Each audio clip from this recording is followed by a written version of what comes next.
Hello दोस्तों, मैं आपके अपने यूट्यूब चैनल में आपका मोस्ट वेलकम करता हूं। तो फ्रेंड्स, आज हम बात करने वाले हैं एग्रीकल्चर सुपरवाइज़र वैकेंसी के महत्वपूर्ण प्रश्नोत्तरी क्लास के बारे में कि आपको मैं इस क्लास में टॉप 20 क्वेश्चन के बारे में हम चर्चा करने वाले हैं।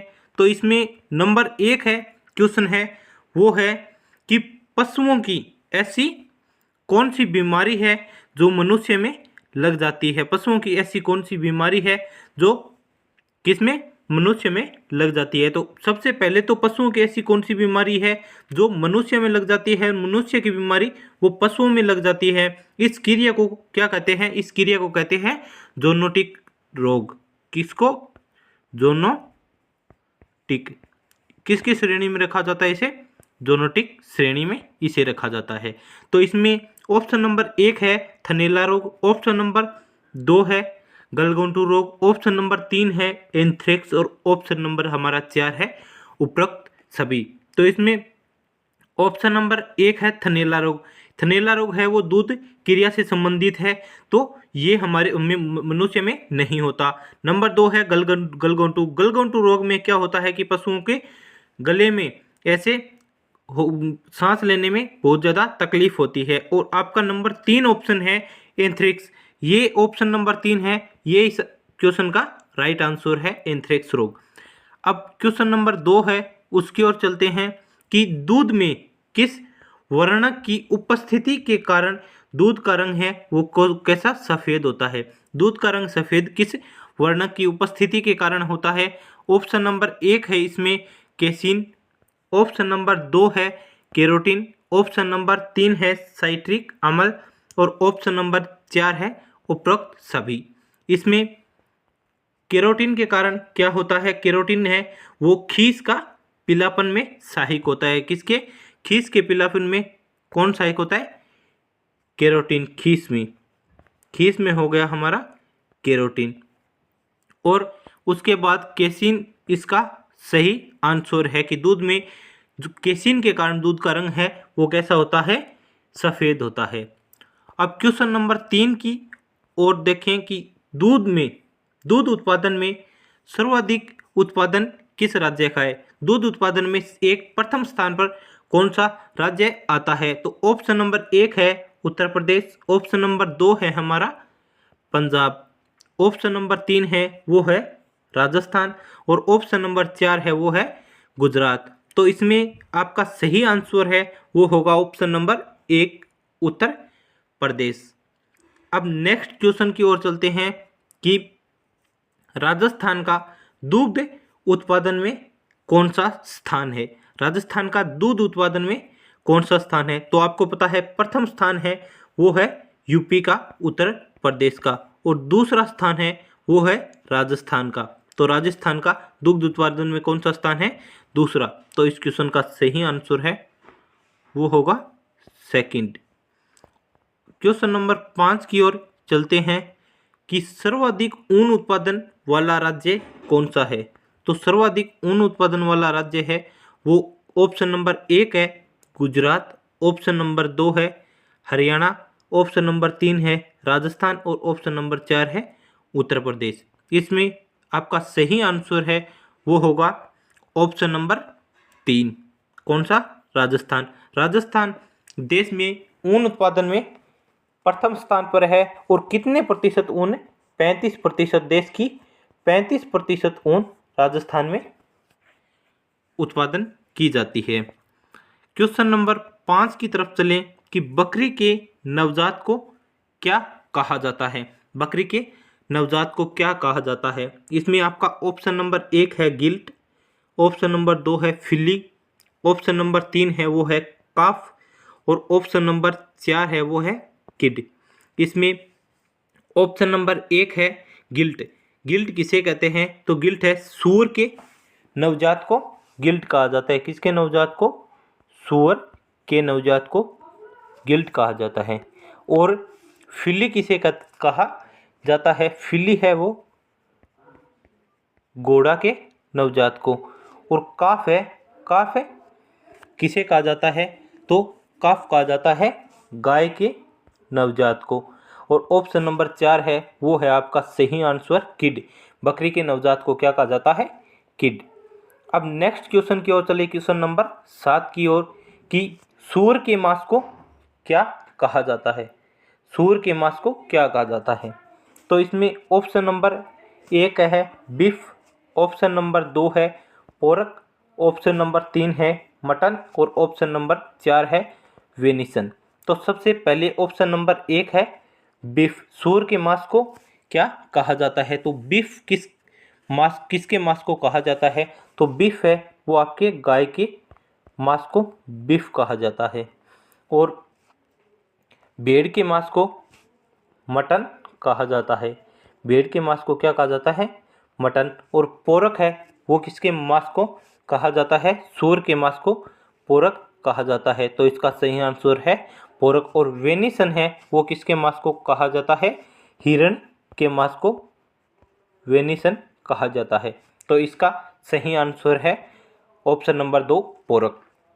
नेक्स्ट क्वेश्चन है आपका क्वेश्चन नंबर 8 कि भारत में कुल पशुधन जनसंख्या 2019-20 के अनुसार कितनी है? 2019-20 के अनुसार भारत में कुल पशु संपदा कितनी है? तो ऑप्शन नंबर 1 है वो है 555.2 मिलियन, ऑप्शन नंबर 2 है 540.5 मिलियन, ऑप्शन नंबर 3 है 535.78 मिलियन और ऑप्शन नंबर 4 है 525.24 मिलियन।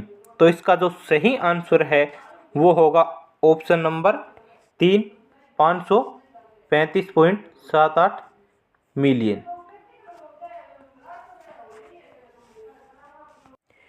क्वेश्चन नंबर 9 है कि मुर्गियों में मैंगनीज की कमी से कौन सा बीमारी होती है, कौन सा रोग होता है? किसकी कमी से?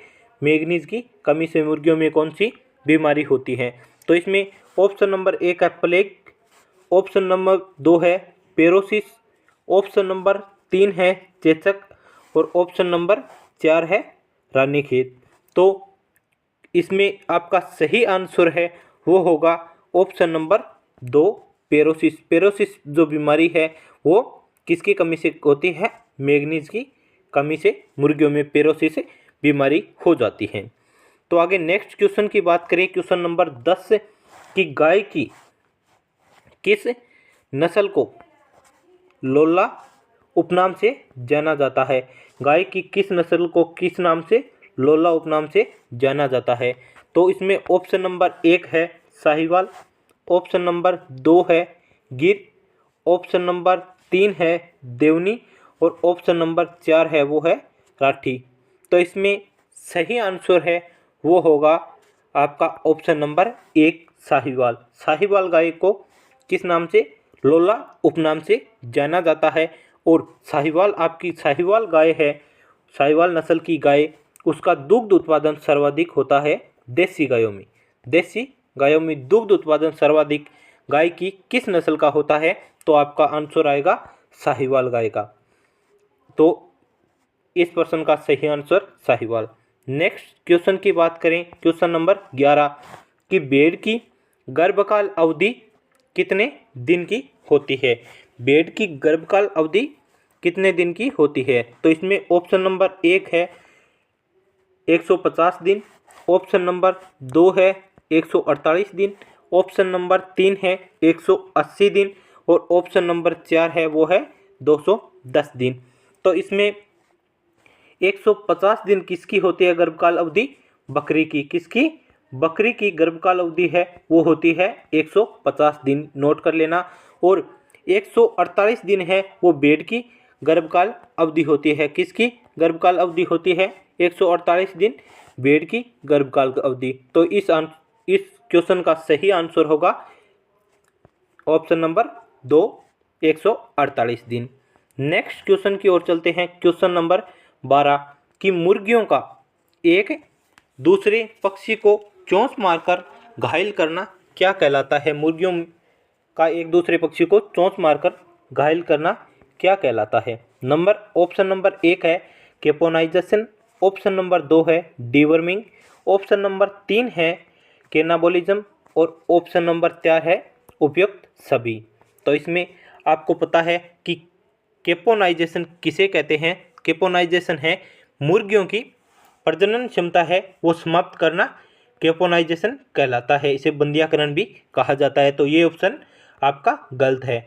डीवर्मिंग नंबर 2 ऑप्शन है। तो डीवर्मिंग किसे कहते हैं, मुर्गियों को उनके पेट व आंतों में जो पाए जाने वाले कृमि होते हैं उनको नष्ट करना, डीवर्मिंग। तो ये ऑप्शन भी आपका रॉन्ग हो गया। तो ऑप्शन नंबर 3 है कैनाबोलिज्म, इसका सही आंसर है कैनाबोलिज्म। और मुर्गियों में एक दूसरे पक्षियों को घायल चोंच मारकर घायल करना है, ये किसकी कमी के कारण होती है, जब मुर्गियों में NaCl की कमी हो जाती है। किसकी, NaCl की कमी हो जाती है, सोडियम क्लोराइड की कमी हो जाती है। तो इसका सही आंसर है वो होगा कैनाबोलिज्म। नेक्स्ट क्वेश्चन की ओर चलते हैं। क्वेश्चन नंबर 13 कि पशुओं में पेशाब को बाहर निकालने का यंत्र कौन सा है, पेशाब को बाहर निकालने का। तो इसमें ऑप्शन नंबर 1 है वो है रीजमेकर, ऑप्शन नंबर 2 है डम्बपेल और ऑप्शन नंबर 3 है कैथीटर और ऑप्शन नंबर 4 है उपरोक्त सभी।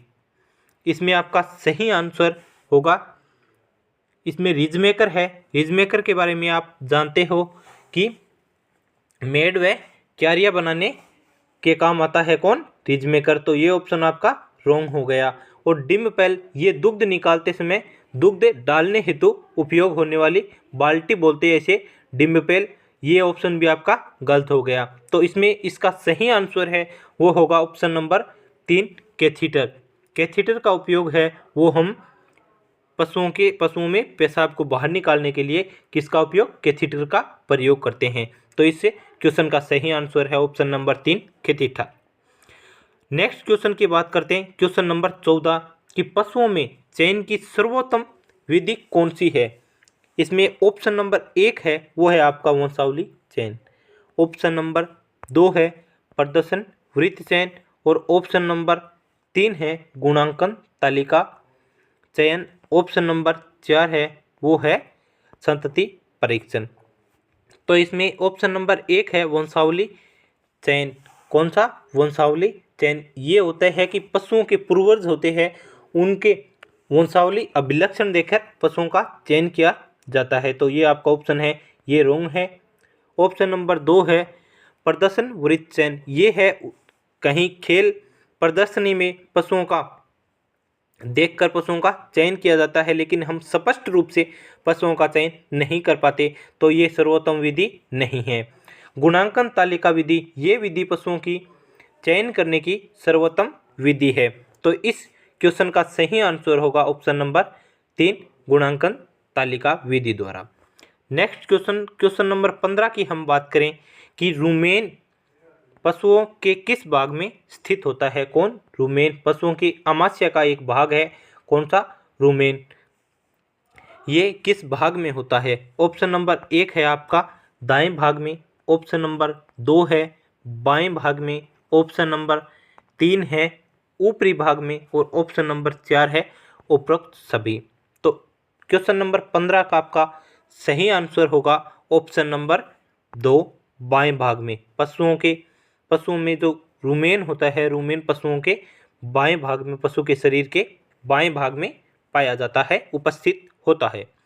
अब क्वेश्चन नंबर 16 की बात करते हैं कि आभासी रोमंथी पशुओं में आमाशय का कौन सा भाग अनुपस्थित होता है। सबसे पहले तो हम बात करें आभासी रोमंथी पशु कहते किसे हैं। आभासी रोमंथी पशु है वो कहते हैं वे पशु जो जुगाली नहीं करते। क्या नहीं करते, जुगाली नहीं करते। उन पशुओं को क्या कहते हैं, आभासी रोमंथी पशु। और रोमंथी पशु है वो कहते हैं हम जो पशु जुगाली करते हैं उसे रोमंथी पशु कहते हैं। तो इसमें ऑप्शन नंबर 1 है वो है रुमेन, ऑप्शन नंबर 2 है रेटिकुलम, ऑप्शन नंबर 3 है एबोमेजम और ऑप्शन नंबर 4 है ओमेजन। तो इस क्वेश्चन नंबर 16 का सही आंसर होगा ऑप्शन नंबर 4 ओमेजन। ओमेजन रोमंथी या आभासी रोमंथी पशुओं में ओमेजन अनुपस्थित होता है। तो क्वेश्चन नंबर 16 का आपका सही आंसर है वो होगा ओमेजन। अब बात करते हैं क्वेश्चन नंबर 17 की तरफ कि पशुओं में प्रोजेस्टेरोन और एस्ट्रोजन हार्मोन का निर्माण कहाँ पर होता है। ये दो हार्मोन हैं पशुओं के मुख्य, एक तो प्रोजेस्टेरोन एक एस्ट्रोजन। इनका जो निर्माण है वो किस भाग में होता है शरीर में। नंबर 1 पर आपका ऑप्शन है अंडाशय, नंबर 2 पर ऑप्शन है डिंबवाहिनी, नंबर 3 पर ऑप्शन है गर्भाशय और नंबर 4 पर ऑप्शन है गर्भाशय ग्रीवा। तो इसका सही आंसर है क्वेश्चन नंबर 17 का अंडाशय। अंडाशय में ही प्रोजेस्टेरोन और एस्ट्रोजन हार्मोन का निर्माण है पशुओं के, वो कहाँ पर होता है, अंडाशय में। क्वेश्चन नंबर 17 का सही आंसर है वो होगा अंडाशय। नेक्स्ट क्वेश्चन नंबर 18 की तरफ चलें कि पशुओं में अंडे व शुक्राणु का मिलन कौन सी नलिका में होता है। तो पशुओं के अंडे व शुक्राणु का मिलन है पशुओं में, वो कौन सी नलिका में होता है। तो इसमें ऑप्शन नंबर 1 है हमारा सहायक नलिका, ऑप्शन नंबर 2 है बड़ी आंत, ऑप्शन नंबर 3 है पुटन नलिका, ऑप्शन नंबर 4 है इसमें छोटी आंत। तो इसका सही आंसर क्वेश्चन नंबर 18 का होगा ऑप्शन नंबर 3 पुटन नलिका। पुटन नलिका में पशुओं के अंडे और शुक्राणु का क्या होता है, मिलन होता है। नेक्स्ट क्वेश्चन नंबर 20 की तरफ चलें कि नर पशुओं का मुख्य हार्मोन कौन सा है। नर पशुओं का मुख्य हार्मोन कौन सा है। तो इसमें ऑप्शन नंबर 1 है टेस्टोस्टेरोन, ऑप्शन नंबर 2 है एस्ट्रोजन और ऑप्शन नंबर 3 है प्रोजेस्टेरोन और ऑप्शन नंबर 4 है 1 व 2 दोनों। तो इसमें आपका सही आंसर होगा टेस्टोस्टेरोन, ऑप्शन नंबर 1 टेस्टोस्टेरोन सही आंसर होगा। टेस्टोस्टेरोन है वो किसके, नर पशुओं का मुख्य हार्मोन कौन सा है, टेस्टोस्टेरोन। और क्वेश्चन नंबर 20 की तरफ चलते हैं कि घोड़े में गुणसूत्र संख्या है वो कितनी पाई जाती है, किसमें, घोड़े में। घोड़े में गुणसूत्र संख्या ऑप्शन नंबर 1 है 64, ऑप्शन नंबर 2 है 38, ऑप्शन नंबर 3 है 60 और ऑप्शन नंबर 4 है 50। इसमें घोड़े में गुणसूत्र संख्या है वो कितनी पाई जाती है। तो सबसे पहले हम देखें कि ऑप्शन नंबर 4 है 50 गुणसूत्र संख्या वो किस में पाई जाती है, भैंस में गुणसूत्र संख्या 50 पाई जाती है। तो ये ऑप्शन आपका रॉन्ग हो गया। और 38 गुणसूत्र संख्या है वो पाई जाती है किसमें, सूअर में। तो ये ऑप्शन भी गलत हो गया। और ऑप्शन नंबर 3 देखें कि गुणसूत्र संख्या 60 है वो किस में पाई जाती है, गाय में। गाय में गुणसूत्र संख्या 60 पाई जाती है। और ऑप्शन नंबर 1 है 64, घोड़े में गुणसूत्र संख्या कितनी पाई जाती है, 64 पाई जाती है। तो क्वेश्चन नंबर 20 का सही आंसर है वो होगा ऑप्शन नंबर 1 64।